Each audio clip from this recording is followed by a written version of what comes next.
নমস্কার বন্ধুরা, স্বাগত জানাই আপনাদের ইউটিউব চ্যানেলে। আপনারা যারা দীর্ঘদিন ধরে একটি নির্ভরযোগ্য সরকারি চাকরির অপেক্ষায় ছিলেন, বিশেষ করে কলকাতার বুকে, তাদের জন্য আমি একটি দুর্দান্ত খবর নিয়ে এসেছি। ভারতের অন্যতম সেরা গবেষণা প্রতিষ্ঠান CSIR Indian institute of chemical biology তে একাধিক পদে কর্মী নিয়োগের বিজ্ঞপ্তি প্রকাশিত হয়েছে। এটি শুধু একটি চাকরি নয়, দেশের বিজ্ঞান ও গবেষণা জগতে নিজের অবদান রাখা একটি সুবর্ণ সুযোগ। আজ আমরা এই নিয়োগ সংক্রান্ত প্রতিটি খুঁটিনাটি বিষয় নিয়ে বিস্তারিত আলোচনা করব। কোন কোন পদে নিয়োগ হবে, শিক্ষাগত যোগ্যতা কি লাগবে, সময়সীমা কত, বেতন কত হতে পারে এবং কিভাবে আবেদন করবেন, সবকিছুই আপনারা জানতে পারবেন এই ভিডিওতে। তাই ভিডিওটি একদম শেষ পর্যন্ত মনোযোগ দিয়ে দেখুন, কারণ আপনার স্বপ্নের সরকারি চাকরি হয়তো আপনার জন্য অপেক্ষা করছে। আর হ্যাঁ, আপনি যদি আমাদের চ্যানেল নতুন হয়ে থাকেন তাহলে অবশ্যই সাবস্ক্রাইব করে বেল আইকনটি প্রেস করে দিন, যাতে ভবিষ্যতে এই ধরনের গুরুত্বপূর্ণ চাকরি খবর আপনার কাছে সবার আগে পৌঁছায়।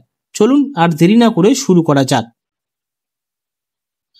প্রথমেই আমরা জেনে নিই প্রতিষ্ঠানটি সম্পর্কে। যে সংস্থায় আপনারা চাকরি করতে চলেছেন সেটি হলো CSIR, ভারতীয় রাসায়নিক জীবন বিজ্ঞান, বা CSIR Indian institute of chemical biology. এটি কলকাতায় যাদবপুর অবস্থিত। এর সম্পূর্ণ ঠিকানা হলো 4 রাজা SC মল্লিক রোড, যাদবপুর, কলকাতা 7,32,000। এটি ভারতের সরকারি বিজ্ঞান ও শিল্প গবেষণা পরিষদ বা CSIR এর অধীনে একটি অত্যন্ত গুরুত্বপূর্ণ এবং স্বনামধন্য প্রতিষ্ঠান। এই প্রতিষ্ঠানের মূল কাজ হলো বিভিন্ন সংক্রামক এবং অসংক্রামক রোগের উপর মৌলিক এবং ফলিত গবেষণা করা। এখানে রাসায়নিক জীববিজ্ঞান, জৈব রসায়ন, কোষ জীববিজ্ঞান, জিনোমিক্স এবং ফার্মাসিউটিক্যাল কেমিস্ট্রির মতো অত্যাধুনিক বিষয়ে গবেষণা করা হয়। অর্থাৎ আপনি যদি এখানে চাকরি পান তাহলে আপনি দেশের প্রথম সারির বিজ্ঞানীদের সাথে কাজ করার সুযোগ পাবেন এবং দেশের স্বাস্থ্য গবেষণার পরোক্ষভাবে নিজের অবদান রাখতে পারবেন। এটি নিঃসন্দেহে একটি গর্বের বিষয়। এবার আমরা সরাসরি চলে আসি নিয়োগ বিজ্ঞপ্তির মূল পর্বে। এই বিজ্ঞাপনের নম্বরটি হলো, এখানে দেখতে পাচ্ছ অন স্ক্রিনে, এখানে বিজ্ঞাপনের নাম্বারটা আপনি দেখতে পারবেন। এখানে রয়েছে বিজ্ঞাপনের নাম্বার, আপনি চাইলে এখান থেকে আপনি এটাকে সার্চ করে ডাউনলোড করতে পারবেন। আপনারা যখন আবেদন করবেন ওয়েবসাইটে তথ্য খুঁজবেন, এই নম্বরটি খেয়াল রাখবেন, ঠিক আছে? এই বিজ্ঞপ্তিটির মাধ্যমে মূলত 4টি ভিন্ন ধরনের পদে নিয়োগ করা হচ্ছে। আমি এক এক করে পদটি বিস্তারিতভাবে বিবরণ আপনাদের সামনে তুলে ধরছি। প্রথম, জুনিয়র সেক্রেটারি অ্যাসিস্ট্যান্ট। তো এখানে রয়েছে, ঠিক আছে? এই পদের জন্য কোড হলো 6052501 এর যে কোড, ঠিক আছে? আবেদন করার সময় এই কোডটি সঠিকভাবে উল্লেখ করতে হবে। মোট পদের সংখ্যা, একটি শূন্য পদ রয়েছে পদের সংখ্যা। এই পদটি অসংরক্ষিত, অর্থাৎ যে কোনো শ্রেণীর প্রার্থীরা এই পদের জন্য আবেদন করতে পারবেন। বয়সসীমা, এই পদে আবেদন করার জন্য সর্বোচ্চ বয়সসীমা হলো 28 বছর। তবে সরকারি নিয়ম অনুযায়ী বয়সের ছাড় পাওয়া যেতে পারে, যার জন্য আপনাদের সম্পূর্ণ বিজ্ঞাপনটি দেখতে হবে। বেতন স্কেল, এখানে 7th পে কমিশন অনুযায়ী নেবেন। এখানে বেতন পাবেন, এটি একটি অত্যন্ত আকর্ষণীয় বেতন কাঠামো। পদ 2, junior secretary assistant finance and accountant, যে পদ 2 নম্বর আছে, এখানে তার কোড নাম্বারটা দেখতে পাচ্ছ। পদের সংখ্যা, একটি বিভাগে মোট 3টি শূন্য পদ রয়েছে, মানে 3টে এখানে শূন্য পদ। সংরক্ষণ, 3টে পদের সংরক্ষিত, তবে এর মধ্যে একটি পদ প্রাক্তন সৈনিকদের সার্ভিসম্যানের জন্য সংরক্ষিত রয়েছে। বয়সসীমা 28 বছরের মধ্যে হতে হবে। বেতন স্তর, 7ম CPC বেতন অনুসারে লেভেল টি হিসাবে দেওয়া হবে 2। তারপরে পদ সংখ্যা 3 রয়েছে, জুনিয়র, এখানে দেখতে পাচ্ছি junior secretary assistant store and purchase recruitment করা হচ্ছে। এখানে যে পোস্টার কোড এখানে আপনি দেখতে পাচ্ছেন। আমাদের তালিকায় 3য় পদটি হলো junior secretary assistant store and purchase. এই পদে মূলত প্রতিষ্ঠানের বিভিন্ন জিনিসপত্র কেনা এবং তার হিসাব রাখার কাজ করতে হবে, মানে এই পোস্টের জন্য, ঠিক আছে? এবার দেখুন, এই পোস্টগুলোর জন্য, মানে এই পোস্টের জন্য, পারচেজ পোস্টের জন্য 2টো শূন্য পদ রয়েছে। আনরিজার্ভড অ্যাপ্লিকেশন করতে পারে, 28 বছরের মধ্যে অ্যাপ্লিকেশন করা যাবে। 7ম বেতন কমিশন অনুযায়ী লেভেল 2 হিসাবে বেতন দেওয়া হবে। এতক্ষণ আমরা যে জুনিয়র সেক্রেটারি অ্যাসিস্ট্যান্ট 3টি ভিন্ন বিভাগে নিয়ে আলোচনা করলাম, আপনারা হয়তো লক্ষ্য করছেন যে এই 3টি পদের জন্য কিছু সাধারণ বিষয় রয়েছে।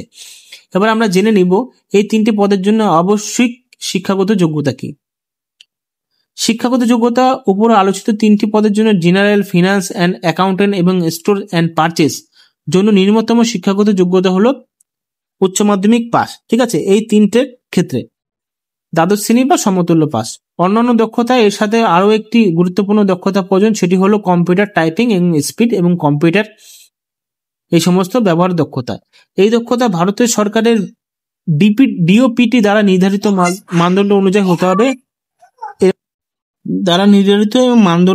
হতে হবে এর মানে হলো আবেদনকারীকে কম্পিউটার চালানো এবং দ্রুত টাইপিং করার ক্ষমতা থাকতে হবে, যা সম্ভবত একটি পরীক্ষার মাধ্যমে যাচাই করা হবে। সুতরাং আপনারা যারা উচ্চ মাধ্যমিক পাস করেছেন এবং কম্পিউটার দক্ষ, তারা এই 3টি পদের জন্য যে কোনো একটি বা সবগুলোর জন্য আবেদন করার কথা ভাবতে পারেন। ঠিক আছে, পদ 4, ঠিক আছে, এই পদ 4 রয়েছে। এবার আমরা চতুর্থ এবং শেষ পদটি দিয়ে নজর দেব। এই পদটি হলো জুনিয়র স্টেনোগ্রাফার, শূন্য পদ কোড 6052-504। পদের সংখ্যা, এই পদে মোট 2টো শূন্য পদ রয়েছে। ঠিক আছে, এই 2টো পদের মধ্যে একটি অংশরক্ষিত এবং একটি তফসিল জাতি প্রার্থীরা জন্য সংরক্ষিত রয়েছে। বয়সসীমা জুনিয়র স্টেনোগ্রাফার পদের জন্য সর্বোচ্চ বয়সসীমা হলো 27 বছর। এখানে সংরক্ষিত শ্রেণীর জন্য বয়সের ছাড় প্রযোজ্য হতে পারে। বেতনের স্তর, এই পদটির বেতনের স্তর অন্যগুলোর থেকে বেশি। নির্বাচিত প্রার্থীরা সপ্তম বেতন কমিশন অনুযায়ী লেভেল 4 এর বেতন পাবেন, যা একটি দুর্দান্ত শুরু। শিক্ষাগত যোগ্যতা, এই পদের জন্য নিম্নতম শিক্ষাগত যোগ্যতা হলো উচ্চ মাধ্যমিক পাস, দ্বাদশ শ্রেণী বা সমতুল্য পাস। অন্যান্য দক্ষতা এর সাথে আবশ্যকীয় দক্ষতা হিসাবে স্টেনোগ্রাফিতে প্রবীণতা থাকতে হবে। এই দক্ষতা ডিওপিটি দ্বারা নির্ধারিত মানদণ্ড অনুযায়ী হতে হবে, অর্থাৎ আবেদনকারীকে শর্ট হ্যান্ড এবং টাইপিং এর দক্ষতা হতে হবে। এতক্ষণ তো আমরা পদগুলো সম্পর্কে বিস্তারিত জানলাম। এবার সবচেয়ে গুরুত্বপূর্ণ অংশে আসা যাক, যে কিভাবে এবং কবে আবেদন করতে হবে। এই পুরো প্রক্রিয়াটি অনলাইনে হবে, তাই আপনাদের খুব সতর্ক থাকতে হবে। গুরুত্বপূর্ণ তারিখ, অনলাইনে আবেদন শুরু হওয়ার তারিখ 28 জুলাই 2025 এবং আপনারা আবেদন করতে পারবেন। অনলাইনে আবেদনের শেষ তারিখ 22 আগস্ট 2025, মানে এখান থেকে এই পর্যন্ত। এই তারিখ এবং সময়ের আগে আপনাদের আবেদন প্রক্রিয়া সম্পন্ন করতে হবে। সেই দিনের জন্য অপেক্ষা না করে বুদ্ধিমানের কাজ আবেদন করতে হবে। আবেদন করার পদ্ধতি, আবেদন করার জন্য আপনাদের CSIR বা ISCB এর অফিসিয়াল ওয়েবসাইটে যেতে হবে। ওয়েবসাইট আমি আপনাদেরকে ঠিকানা আপনাকে এখানে দেওয়া আছে, আমি তাও আপনাদেরকে দিয়ে দেবো। এখানে দেখতে পাচ্ছ এই ঠিকানা। ওয়েবসাইটে রিক্রুটমেন্ট বা কেরিয়ার বিভাগে গিয়ে নম্বর বিজ্ঞাপনটি খুঁজে বার করতে হবে। অনলাইনে আবেদন করার আগে ওয়েবসাইট দেওয়া বিস্তারিত বিজ্ঞাপন বা ডিটেল অ্যাডভার্টাইজমেন্ট নিয়মভাবে শর্তাবলী খুব মনোযোগ দিয়ে পড়ে নেবেন।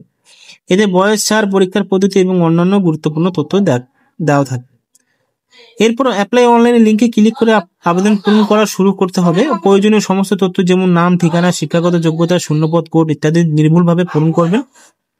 আবেদনপত্রের সাথে আপনাদের ছবি, স্বাক্ষর এবং প্রয়োজনীয় শিক্ষাগত যোগ্যতা সার্টিফিকেট স্ক্যান করে আপলোড করতে হতে পারে, তাই আগে থেকে এই জিনিসগুলো প্রস্তুত রাখবেন। সব তথ্য সঠিকভাবে পূরণ করার পর ফাইনাল সাবমিট করার আগে আরেকবার মিলিয়ে দেখবেন, লিখে নেবেন।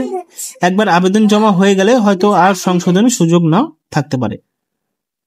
আবেদন সফলভাবে জমা দেওয়ার পর তার একটি কপি প্রিন্ট করে নিজের কাছে রেখে দেবেন, যা ভবিষ্যতের কাজে লাগতে পারে।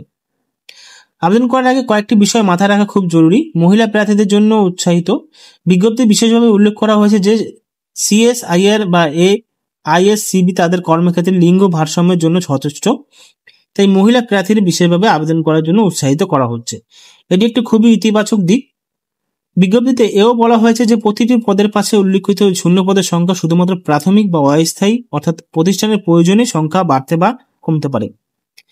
বিজ্ঞপ্তির শেষে একটি ফুটনোটে বয়সের ছাড়ের কথা বলা হয়েছে। সংরক্ষিত শ্রেণীর প্রার্থীরা নিয়ম অনুযায়ী বয়সের ছাড় পাবেন। এর বিস্তারিত তথ্য জানানোর জন্য আপনাদের মূল বিজ্ঞাপনটা অবশ্যই দেখতে হবে। তো বন্ধুরা, এই ছিল CSIR Indian institute of chemical biology Kolkata নিয়োগ বিজ্ঞপ্তি নিয়ে আমাদের বিস্তারিত আলোচনা। আমরা প্রতিটি পদে শূন্যপদ, যোগ্যতা, বয়সসীমা, বেতন এবং আবেদন পদ্ধতি নিয়ে কথা বললাম। সংক্ষেপে বলতে গেলে এটি উচ্চ মাধ্যমিক পাশ করা প্রার্থীদের জন্য কলকাতার বুকে একটি স্বনামধন্য কেন্দ্রীয় সরকারের প্রতিষ্ঠানে চাকরি পাওয়ার এক অসাধারণ সুযোগ। বিশেষ করে জুনিয়র সেক্রেটারি অ্যাসিস্ট্যান্ট এবং জুনিয়র স্টেনোগ্রাফার পদগুলো খুবই আকর্ষণীয়। আবেদন তারিখ আবার মনে করিয়ে দিচ্ছি, 28শে জুলাই 2025 থেকে 22শে আগস্ট 2025 পর্যন্ত। আবেদন করা দেরি না করে প্রস্তুতি শুরু করে দিন এবং সময় মতো আবেদন করুন। আমাদের আবেদন করার জন্য অফিসিয়াল ওয়েবসাইট ভিজিট করতে ভুলবেন না। আশা করি এই ভিডিওটি আপনাদের জন্য খুবই সহায়ক হবে। যদি ভিডিও ভালো লেগে থাকে তাহলে অবশ্যই একটি লাইক দিন এবং আপনার সেই সমস্ত বন্ধুদের সাথে শেয়ার করুন যারা একটি ভালো সরকারি চাকরি খোঁজে আছেন। আপনার একটি শেয়ার হয়তো কারো স্বপ্ন পূরণে সাহায্য করতে পারে। এই নিয়োগ সংক্রান্ত যদি আপনাদের কোনো প্রশ্ন বা জিজ্ঞাসা থাকে তাহলে নিচে কমেন্ট বক্সে আমাদের জানাতে পারেন, আমরা উত্তর দেওয়ার চেষ্টা করব। সবশেষে আমাদের চ্যানেলটি সাবস্ক্রাইব করতে একদম ভুলবেন না। আপনাদের সকলের জন্য অনেক অনেক শুভকামনা রইল। খুব ভালো করে প্রস্তুতি নিন। ধন্যবাদ।